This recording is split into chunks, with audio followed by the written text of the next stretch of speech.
Hey there, welcome. I just want to say hello and welcome to the group. If you are new to the group, welcome, welcome.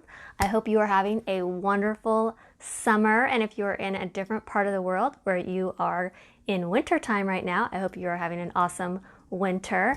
Today, I just wanted to do kind of a quick video talking about why a hairstylist would want to be a specialist versus a generalist. So this is something that's become more important in the recent past, especially with social media, Facebook and Instagram becoming such a huge part of marketing for salons and for hairstylists.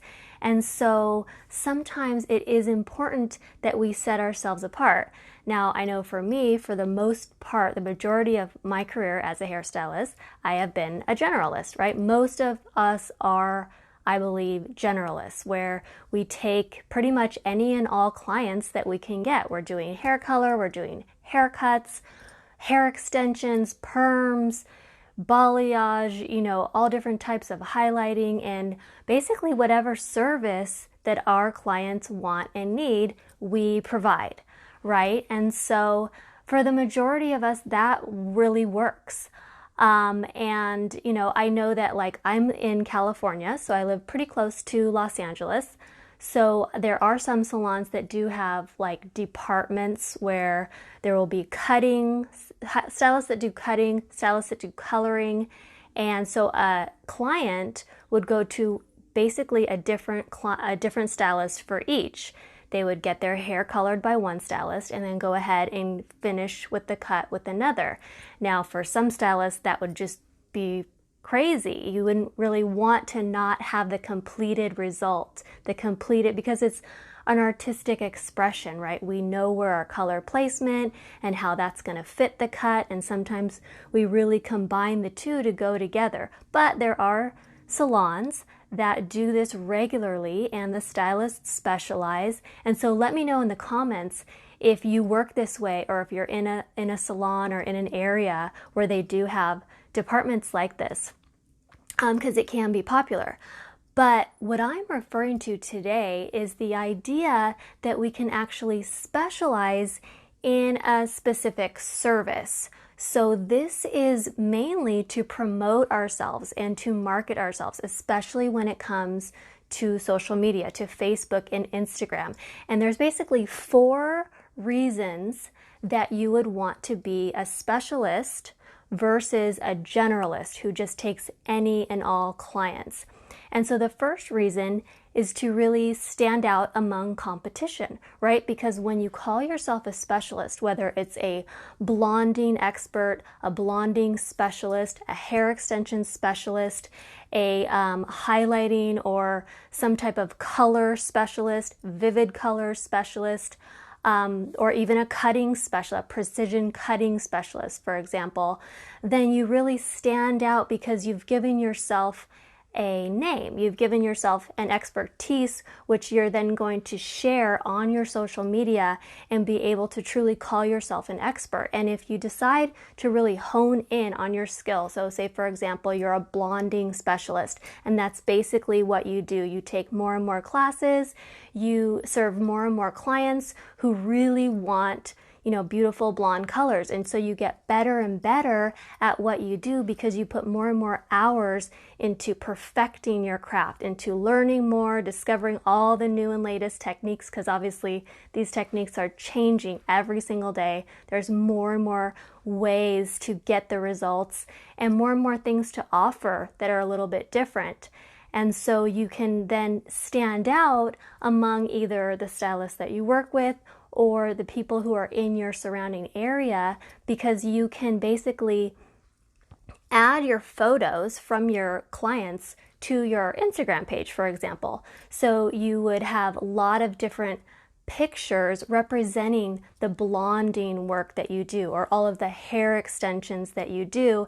And when someone finds you, whether they find you through Facebook or whether they find you through Instagram, they're going to see that you do a lot of that specific specialty.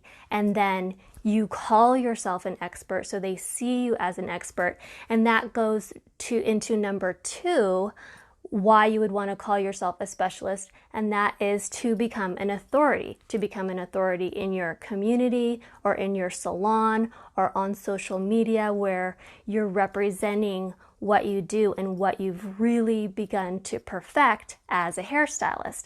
So people look to you and think, wow, she has a ton of experience. She has this huge portfolio. She has all of these pictures of all of these results. If I want blonde, if I want balayage, or if I want, specific type of ombre or highlighting, I want to go to her because she knows what she's doing. And the truth is, there are people who have had bad experiences with, say, for example, blonde color. They need a stylist who knows what she's doing so that she can really get it right. And so that goes into number 3 of why you would want to become a specialist, and that is to create higher demand. When people see you as the expert, when they see you as the authority in your service, in the skill that you're providing, it creates a higher demand. People want to get in with you specifically, so they begin to follow you, they begin to look at your work, they begin to look at your reviews and your proof that you are doing the work and the service and the skills that you say that you're good at.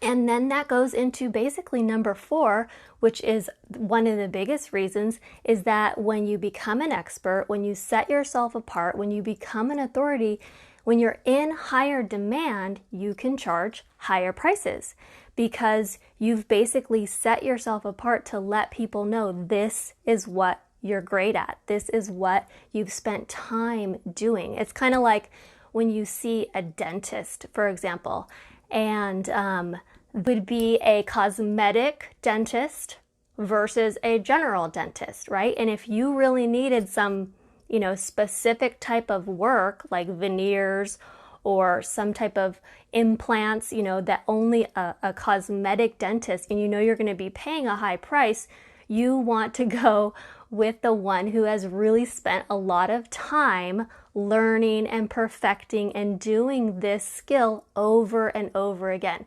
The only thing that truly makes us an expert at anything is putting more hours into that skill, doing the thing you want to do over and over and over again. That really is the only thing that sets anyone apart. Anyone who calls themselves an expert is someone who has spent more time doing that craft, perfecting that skill. Like an Olympic athlete, what makes them different is the thousands and thousands of hours, morning till night, training and training, doing that thing. They're not born being an expert, right? Michael Jordan wasn't born an expert, awesome, amazing basketball player. In fact, for his earlier career, he failed a few times and got cut from teams before he really became good at what he did.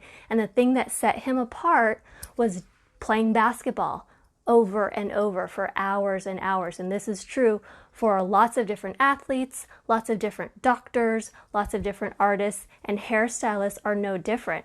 The more you practice your craft, the more hours you put in to what you love to do, the more it's going to show through your work, it's going to show through your results, it's going to show through the happy clients that you have that begin to talk about you, that begin to share their results, and not only just the way they look, but the way that they feel when they leave your salon. They're feeling good about the way that they look and the relationship that they have with you as a stylist because they trust you. They've begun to really get to know you. You know each other. It's a very special relationship that our clients share with us. It's much different than a dentist, for example. It's much different than somebody who just goes to an accountant for taxes or somebody who goes to any other local business. They're not going to be sharing as much of their personal life as they do with their hairstylist. And so these are very personal relationships that we have. So it's not just the hours and that go into the skill that we're really working hard to perfect and set ourselves apart.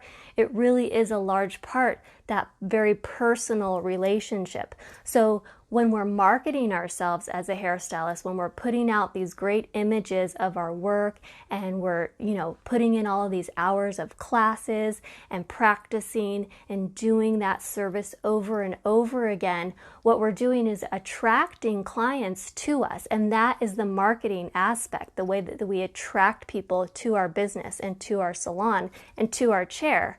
But keeping them there is another story. Keeping them coming back is another skill, and that's a very personal type of thing where they really have to like us. They really have to want to sit and share with us, because people know that as soon as they have a hairstylist, especially if you're going to be taking a couple hours, and say like a blonding service or a hair extension service, if it's a service that's going to last a while, they're going to be sharing a lot with you, especially when they keep returning.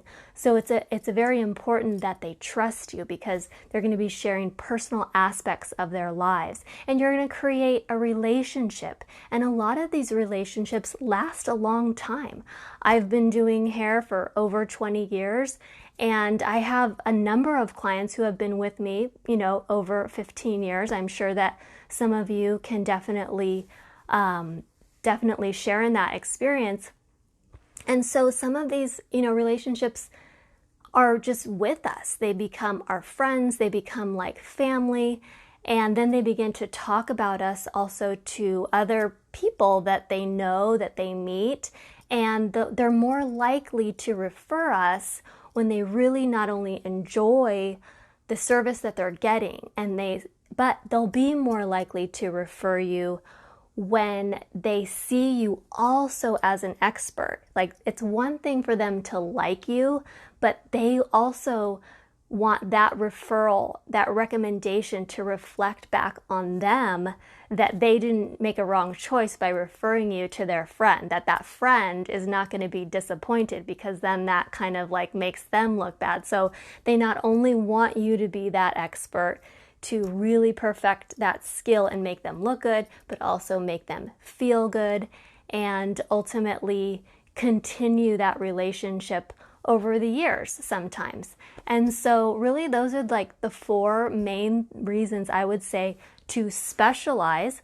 And that's not to say that, if you decide to become a blonding expert, for example, that's not to say that you should only do blondes and that you shouldn't do any other service, like that's the only thing you should do. No, you can definitely take the clients that you want to take, but I think it's also important to not sacrifice your own happiness when you're doing work that you don't love to do. For example, if you don't love doing perms, then don't take perm clients. Don't just do it because you feel like you have to. Really look at the quality of your career, the quality of your life, the time that you spend.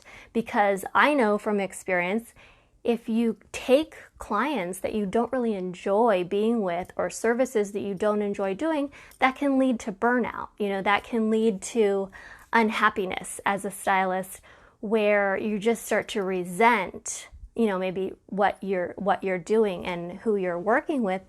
And it's too difficult to allow that to become your career, because we know as hair professionals that it's a career and a profession that requires a lot of energy, emotionally, physically, mentally. It's a demanding position to not only be making people happy and working physically on your feet, and which affects your back and your shoulders and your legs, and over time, it's very physical.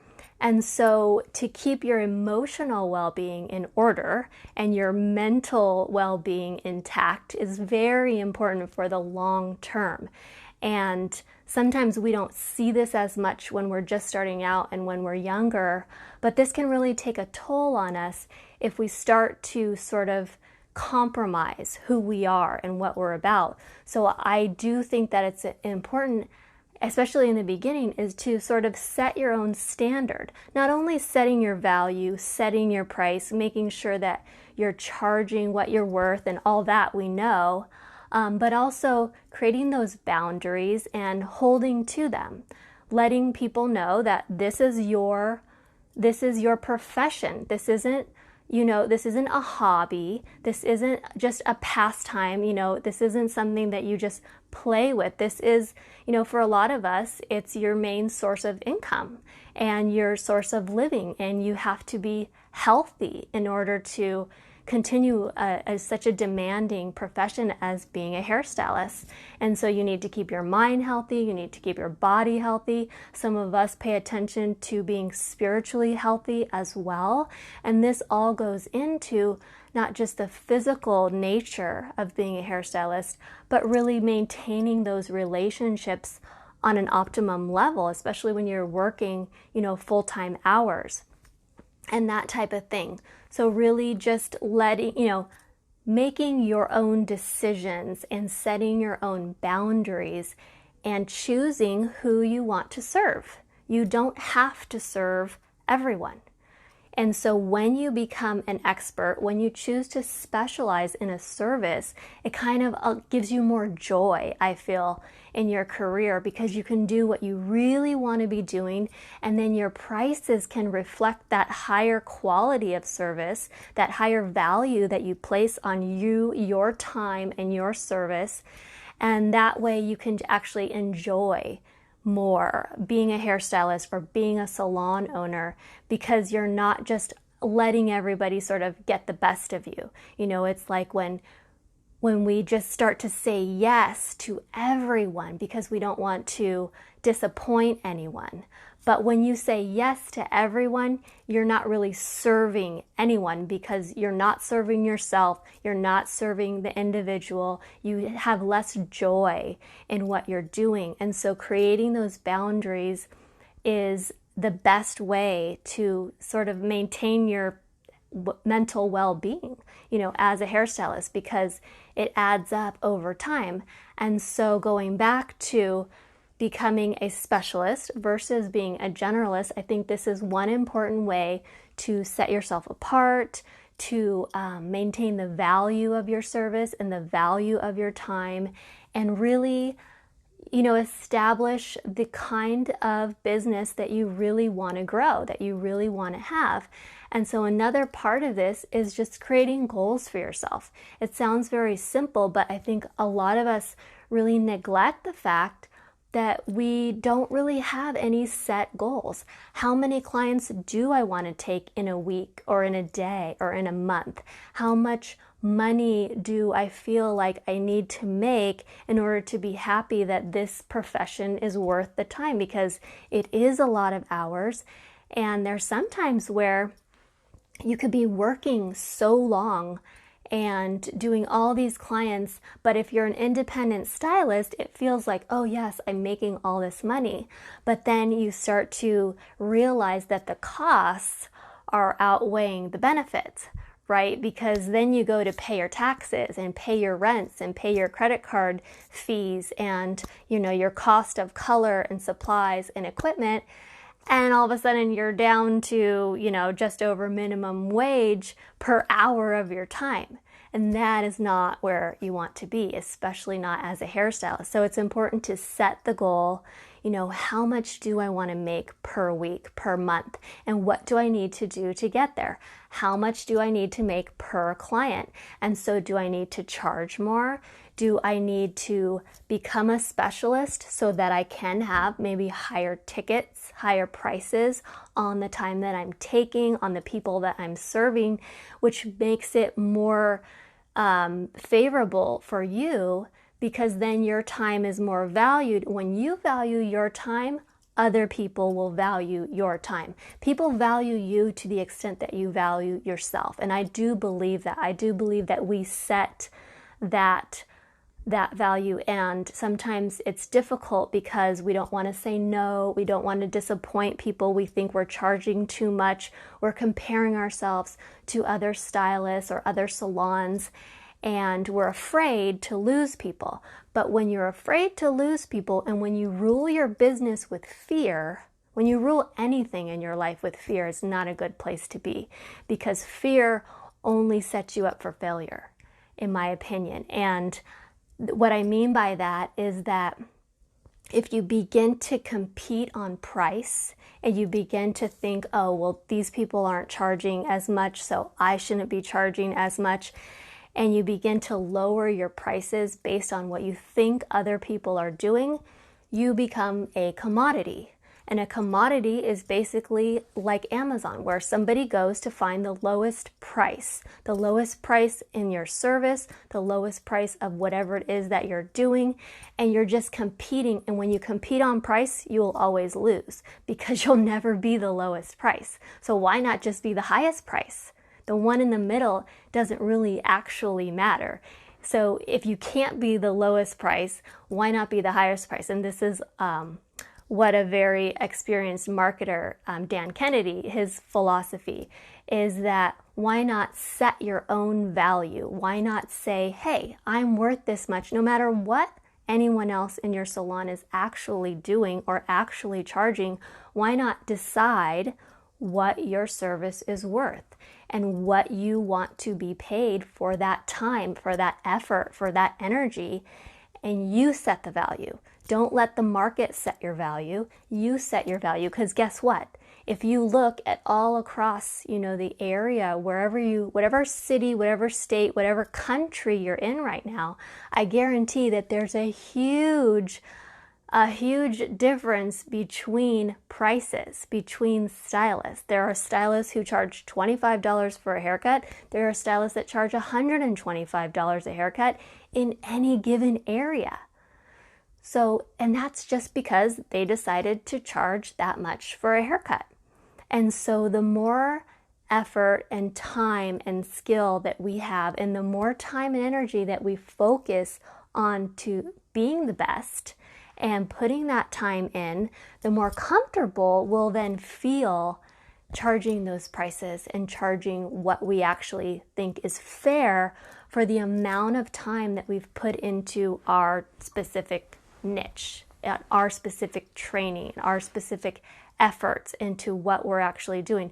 So that's why I go back again to becoming an expert, becoming a specialist, because when you put so many hours into one single, or at least around a specific type of service, then you will never feel bad about charging the highest quality, the highest premium price for that service, because you'll know it's worth it, and you will not have any regret for charging that, whatever that price is, because of all the time and all the energy and all the effort that you have spent perfecting it and honing that skill and perfecting that craft and being the best, whatever it is, blonding expert, extension specialist, cutting, precision cutting stylist, whatever it is. When you know that you have put so much time, your own time is the one thing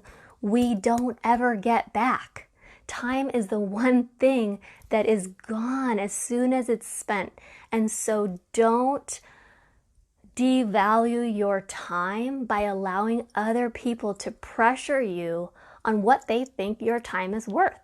You know what your time is worth. You know everything that has gone into building your experience, building your basically skill set, your artistic ability, because that's, I feel, is kind of the issue when it comes to hairstylists, is that for many of us, and myself included, when I was young, it was something that I just loved to do. It was just a natural thing. I wanted to French braid the hair on all the girls in my softball team, or I wanted to play with my cousin's hair or I never had a sister, but that's probably what I would have done if I did. And so it's kind of a hobby that becomes a passion, but it's an art and it's a craft. And when you turn it into a business, when you turn it into your profession, where now you're depending on your skills to bring your income and to pay your bills and to make you money, then there's like this tension that happens between loving what you do, this talent that you've grown, and then also needing to associate it to money and paying bills, and finances can be a huge stress for a lot of people. And so there's this balance that has to come into play where we make sure that we're really continuing to love what we do, because otherwise, again, it can build resentment, it can cause burnout, and we can get very exhausted as hairstylists who are really trying to balance our artistic ability, our passion for what we do as artists, and then also making it a business. So we'll talk lots more about that, but really for today, I just wanted to focus on one way to handle that, and that is to set yourself apart as a specialist. Name yourself with a title, right? Blonding specialist or dimensional color specialist, hair extension expert. Whatever that may be for you, set yourself apart, begin to put it in your brand, and that just means putting it there on your Facebook page, on your Instagram, getting together a lot of images and pictures of happy clients with your specific skill set, your specific specialty, to let people know, setting yourself apart, becoming your authority, becoming, getting higher demand for your work, and then ultimately raising your value, raising your prices, and establishing that for yourself. And you are the only one that's going to do this for yourself. I guarantee you that not even the salon where you work, unless you own it, is not going to put as much time and energy into how you present yourself or how you represent yourself as you will. Nobody will see you as important as you do. So you need to be the first person to set the bar higher, to raise the standard, and to let people know exactly what you're worth. And I guarantee that if you do these things, you'll be a happier, a healthier stylist. And when you're happy and healthy, all of that will reflect onto your clients, who will then talk more about you, recommend you, review you with 5 stars, and your business will grow. And you will see that even when you raise your prices, just this value that you're now placing on your business and representing for yourself will begin to reflect and grow. And your business will actually grow as you raise your prices rather than decrease, which you might think might happen. You might think, oh, if I raise my prices, then I'm going to lose people. But the opposite can actually be true when you put all these things together and you raise your value by doing all these things, and then you'll actually attract more people because you've put so much more value out into the world. The amount of income that we actually make is actually directly proportionate to the amount of people that we serve, the amount of people that we help on a daily basis. So if you're not making enough money right now, it means that you're not helping enough people. You're not serving enough people in your field. So then again, bringing it back to becoming an expert, putting in the time, putting in the hours, raising your prices, creating a higher demand, creating an authority in your niche, in your specific skill set, and it comes all the way back around to leading you to growing that business, serving more people, helping more people, making more people happy, and then your business grows and it all sort of repeats like a big circle. So that's mainly what I wanted to share with you today. Let me know in the comments if you have any feedback on this topic, and I will definitely talk to you guys very soon. I hope you have a wonderful day.